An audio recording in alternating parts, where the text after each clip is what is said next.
عزیزان من، یہ بیت المقدس میں مسجد براق ہے۔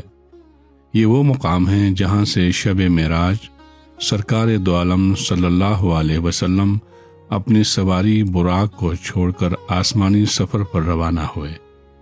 قدیم کتابوں میں براق کو یہاں باندھے جانے کا ذکر ملتا ہے۔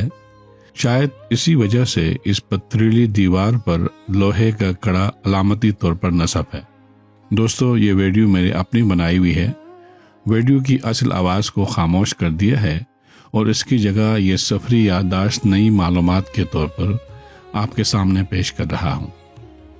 یہ مسجد الاقصی میں باب المغاربہ کے ساتھ نیچے تہخانے میں ہے۔ باب مغاربہ کے ساتھ ہی ویسٹرن وال یعنی مغربی دیوار ہے، جسے دنیا دیوار گریہ کے نام سے جانتی ہے۔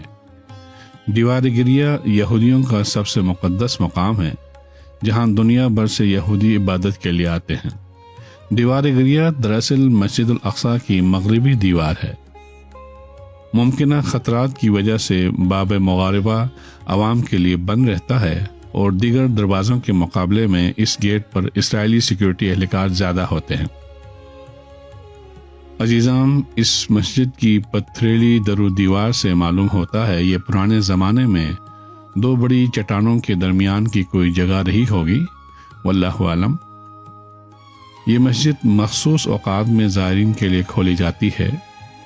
جب میں مسجد الاقصی پہنچا تو اس دن یہ مسجد بند تھی اور اگلے 2 دن بھی بند رہنے تھے۔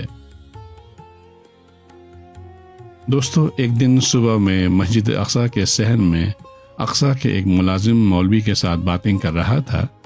اتنے میں مسجد الاقصی کے سب سے بڑے امام وہاں سے گزرے۔ مولوی صاحب نے ان سے میرا تعارف ایک پاکستانی نژاد کے طور پر کرایا۔ امام صاحب اس قدر محبت اور خلوص سے مجھ سے گلے ملے کہ میں لفظوں میں بیان کرنے سے قاصر ہوں۔ حال و احوال کے بعد انہوں نے مجھ سے پوچھا، الاقصی پہنچ کر کیسا لگا؟ تو میرا جواب آنسوؤں کی صورت میں نکلا۔ میں نے کہا، کل سے یہاں ہوں، پرسوں میری واپسی ہے اور دل میں ایک عجیب کیفیت طاری ہے۔ ہر وقت آنکھیں بھری رہتی ہے۔ اس فضا میں عجیب غم کے بادل منڈلاتے محسوس ہوتے ہیں۔ نہ کھانے کو دل چاہتا ہے، نہ پینے کو، بس رسمی طور پر کچھ کھا لیتا ہوں۔ میری بات سن کر انہوں نے مجھے پھر گلے لگایا اور کہا کہ آپ پاکستانی بھائیوں کی یہی محبت ہمیں جینے کا سہارا اور امید کی نئی کرن دیتی ہے۔ اگر دنیا میں ہمیں کسی انسان سے امید ہے تو وہ آپ لوگ پاکستانی ہیں۔ پھر امام صاحب نے پوچھا کہ الاقصی کے تمام مقامات کی زیارت ہو گئی؟ تو میں نے عرض کیا، حضرت ایک جگہ باقی رہ گئی ہے۔ مسجد البراق آج بند ہے اور کل پرسوں بھی بند رہے گی۔ شاید میں اس کی زیارت سے محروم رہ جاؤں گا۔ یہ سن کر امام صاحب نے سامنے سیکیورٹی والے کو بلایا، وائرلیس پر ہدایت دی اور کچھ دیر بعد ایک شخص چابی لے کر آیا۔ امام صاحب کے حکم پر اس شخص نے اس بندے حقیر کے لیے دروازہ کھولا، جیسا کہ آپ ویڈیو میں ملاحظہ کر سکتے ہیں۔ اور یوں رب کریم نے مجھ پر ایسی مہربانی فرمائی کہ اس مقام پر مجھے تقریباً 40-45 منٹ اکیلے بیٹھنے اور چند رکعت نوافل ادا کرنے کا شرف حاصل ہوا۔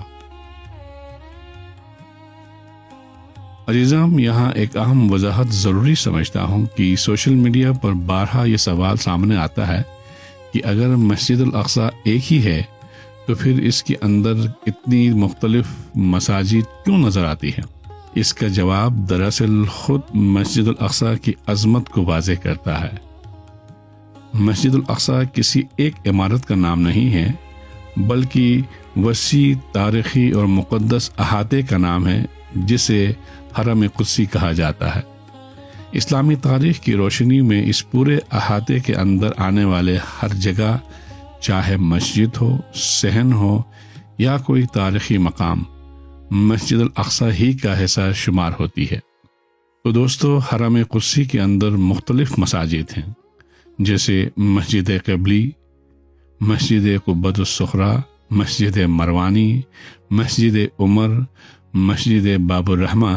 اسی طرح مسجد قبلی کے نیچے زیر زمین الاقصی قدیم ہے۔ تو الاقصی قدیم مسجد اقصی کی ابتدائی اور قدیم ترین تعمیرات میں شامل ہے، تو یہ بھی حرم قدسی کا حصہ ہے۔ عزیزام، اب دنیا کی عالمی سیاست تیزی سے تبدیل ہو رہی ہے۔ کل کے دشمن آج دوست بن رہے ہیں۔ وطن عزیز کے ارباب اختیار اب ابراہیم ایکارڈز یعنی ابراہیمی معاہدے میں شامل ہو رہے ہیں۔ کل تک اسرائیل کو بطور ریاست قبول نہ کرنے کی باتیں کرنے والے آج اپنی فوج وہاں غزہ بھیج کر اسی اسرائیلی ریاست کو تحفظ دینے اور فلسطینی حق خود ارادیت کی تحریک کو اپنے ہی فوج کے ہاتھوں کچلنے کی تیاری کر رہے ہیں۔ عزیزام، اب ہمارے بس میں یہی دعا ہے، اللہ ان فلسطینیوں کی حفاظت فرما۔